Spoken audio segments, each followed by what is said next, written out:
देखा जाए तो करेले की सब्ज़ी में बहुत सारी गुड क्वालिटीज़ हैं। इसे लाज़मी अपनी डाइट में शामिल करें। मगर मुझे पता है आप में से बहुत सारे लोग करेला खाना पसंद ही नहीं करते। तो चलें जी, आज करेले की यूनिक रेसिपी बना लेते हैं। बिस्मिल्लाहिर्रहमानिर्रहीम। अस्सलामुअलैकुम।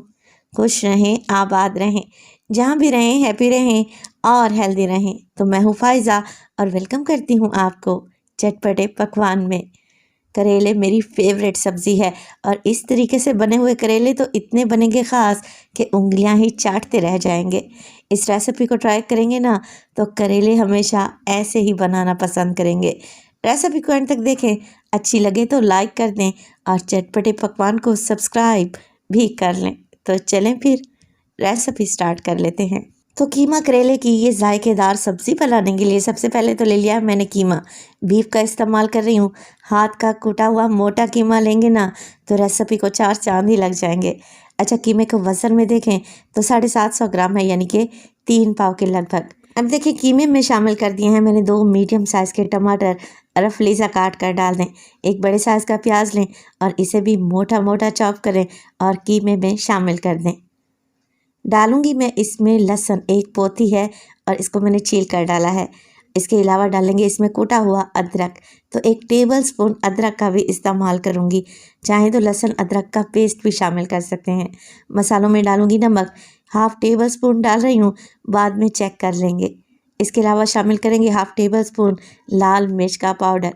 हल्दी डालूंगी इसमें 1/4 टीस्पून और इसमें शामिल करूंगी कुटा हुआ धनिया। तो देखें दरदरा सा कुटा हुआ धनिया है, 1 टेबल स्पून भर के मैंने शामिल कर दिया है। अब इसमें डालूंगी मैं 2 इंच का टुकड़ा दालचीनी का, जिससे क्या होगा, बीफ की जो टिपिकल सी स्मेल होती है ना कीमे से, वो नहीं आएगी बल्कि अच्छी खुशबू आएगी। एक दालचीनी भी डालेंगे मीडियम साइज़ की और तकरीबन 4 से 5 अदद लौंग भी ऐड कर देंगे।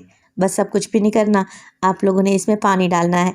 तो मैं 4 कप 2 गिलास पानी डाल रही हूँ। अगर आप प्रेशर कुकर इस्तेमाल कर रहे हैं ना तो आप पानी की मिकदार को कम कर दें, क्योंकि मैं पतीली में बना रही हूँ और इसे पकाऊंगी तकरीबन 30 से 35 मिनट के लिए, तो पानी मैंने ज़्यादा ही डाला है। मिक्स करेंगे और कवर लगाकर बस कीमे को चढ़ा दें। तकरीबन 30 से 35 मिनट में कीमा अच्छे तरीके से गल जाएगा। तो जब तक कीमा गलता है हम अपने टाइम को वेस्ट क्यों करें, चलें जी जल्दी से करेले छील कर तैयार कर लेते हैं। तो 3 पाव कीमे के लिए मेरे पास 3 ही पाव करेले हैं। फ्रेश करेले बड़े ही ज़बरदस्त से मार्केट में आए हुए हैं, तो आज ही इस रेसिपी को ट्राई करें। तो यहाँ पर 3 पाव मैंने करेले ले लिए। अब आप कैसे करेले छीलते हैं ये आप पे डिपेंड करता है। मैं क्या करूँगी, हल्का हल्का से इन्हें ऊपर से पील कर लूँगी, ज़्यादा नहीं छीलूँगी। बस देखें जो ऊपर का ये दरदरा सा पार्ट है ना करेले का, इसको हटा लूँगी और इसे हल्का सा छील लूँगी। और छीलने के बाद इसके बीज निकालें और इसकी कटिंग कर लें। तो देखिए करेले को छीलने के बाद मैं इसकी कटिंग कर चुकी हूँ। मीडियम साइज़ के छोटे छोटे से मैंने पीस बना लिए हैं, कुछ इस तरीके से। अब हम क्या करेंगे, कड़वे करेलों की कड़वाहट को दूर करेंगे। तो मैं क्या करूँगी, 1 टीस्पून के करीब इसमें सिर्फ़ और सिर्फ नमक डालूँगी, ना ही हल्दी डालूँगी। और बाज़ लोग तो सिरका भी इस्तेमाल करते हैं। सिर्फ़ और सिर्फ नमक डालें, अच्छे तरीके से करेलों में टॉस करें और बस 10 मिनट के लिए ढक कर छोड़ दें।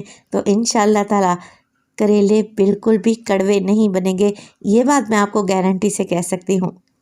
10 मिनट के बाद आप करेलों में डालें पानी और हाथों की मदद से मसल कर, जो हमने इसमें नमक डाला था ना, वो नमक वाला पानी आपने 2 से 3 पानी में धोना है, यानी कि करेलों को धोना है और नमक वाला पानी निकाल देना है। करेले डालें किसी स्ट्रेनर में और इनका एक्स्ट्रा पानी निकलने दें। चलें जी, देख लेते हैं कि कीमा कहाँ तक पहुँचा है। और इसी स्टेज पर अगर तो आप लोगों को रेसिपी ज़रा सी भी अच्छी लग रही हो, आप लोगों से गुजारिश है कि रेसिपी को लाइक कर दिया करें और चटपटे पकवान को सब्सक्राइब कर लें। आप सब लोगों का बेहद शुक्रिया। तो कीमे को पकते हुए तकरीबन 30 से 35 मिनट गुजर चुके हैं। प्याज, टमाटर और लहसुन जैसे गायब से हो गए हैं, अच्छे तरीके से गल चुके हैं, कीमा भी गल चुका है। अब आपको जो पानी नज़र आ रहा है ना, इस पानी को ड्राई कर लें, कीमे को भून लें इतना कि सारा पानी खुश्क हो जाए।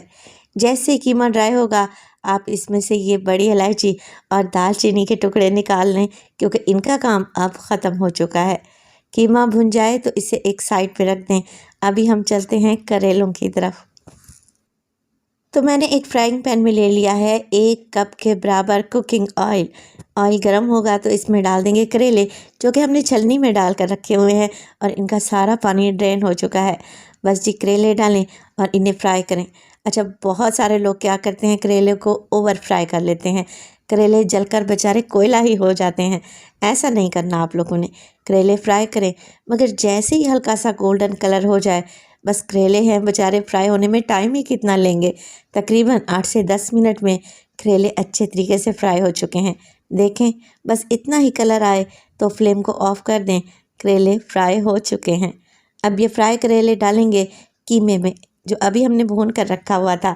तो देखें, कीमे में ऑयल डालकर मैंने अलहदा से भुनाई नहीं की, क्योंकि मैंने करेलों में ऑयल ज़्यादा डाला था 1 कप के बराबर। अब करेलों वाले ऑयल में और करेलों के साथ कीमे की भुनाई करेंगे तकरीबन 7 से 8 मिनट के लिए। कीमा भी मज़े का भुन जाएगा और करेले भी मज़ीद भुनाई पर आ जाएंगे। तो 7 से 8 मिनट के लिए भुनाई करें। साथ के साथ इसमें डालें 1 टीस्पून मोटा कुटा हुआ ज़ीरा, जिससे खुशबू बड़ी प्यारी आएगी। तो कीमे को करेलों के साथ जितना अच्छे तरीके से भूनेंगे ना, सालन में टेस्ट उतना ही ज़्यादा मज़े का बनेगा और करेले भी गल जाएंगे, सॉफ्ट हो जाएंगे। तो 7 से 8 मिनट के लिए कीमे और करेले की भुनाई कर लें। अब आता है वो पॉइंट जब हम इसमें डालेंगे प्याज। तो 2 बड़े साइज़ के प्याज हैं, अगर वज़न में देखें तो 200 ग्राम के बराबर होंगे। मोटा मोटा सा चॉप कर लें। इसके साथ ही एक बड़े साइज़ का टमाटर चॉप करें और 4 से 5 मोटे वाली हरी मिर्चें भी मोटा मोटा सा चॉप करके डाल दें। मिक्स करें और अब फ्लेम को आप लोगों ने बिल्कुल लो कर देना है, क्योंकि कीमा और करेले तो पके हुए डाले हैं, मगर जो अभी सब्जियां ऐड की हैं ना, जिससे ये जायकेदार सालन बनेगा, वो कच्ची हैं। तो बस मिक्स करें और कवर लगाकर 10 मिनट के लिए दम वाली फ्लेम पे पकने के लिए छोड़ दें। तो 10 मिनट के बाद माशाल्लाह से आप ज़रा कीमा करेले की लुक तो चेक करें। खुशबू तो मैं आपको बता नहीं सकती, देखते ही भूख बढ़ जाएगी और आपका खाने का दिल करेगा। एक दफ़ा मेरे तरीके से ये कीमा करेले बना कर तो देखें, यकीन करें उंगलियां चाटते रह जाएंगे। सब्जियां सॉफ्ट हो चुकी हैं मगर गली नहीं हैं, हल्की सी क्रंची हैं। अगर आप मज़ीद इन्हें सॉफ्ट करना चाहते हैं तो 5 मिनट के लिए मज़ीद दम पे लगा लें। मगर मैं इसी स्टेज पर डालूँगी इसमें ढेर सारा हरा धनिया और गर्मा गर्म करेले कीमा को सर्व करेंगे रोटी चपाती या फिर नान पराठा के साथ। गर्मियों की इस सब्ज़ी को एंजॉय करना है ना, तो ये रेसिपी बनाएं, इंशाल्लाह ताला आपको बहुत ही पसंद आएगी। रेसिपी बनाएं तो अपना फीडबैक लाजमी दिया करें। आपके एक प्यारे से कमेंट का मुझे इंतज़ार रहेगा। अपना बहुत सारा ख्याल रखिएगा। फ़ाइज़ा को अपनी दुआओं में याद रखिएगा। मुझे दीजिए इजाज़त। टिल देन, अल्लाह निगहबान।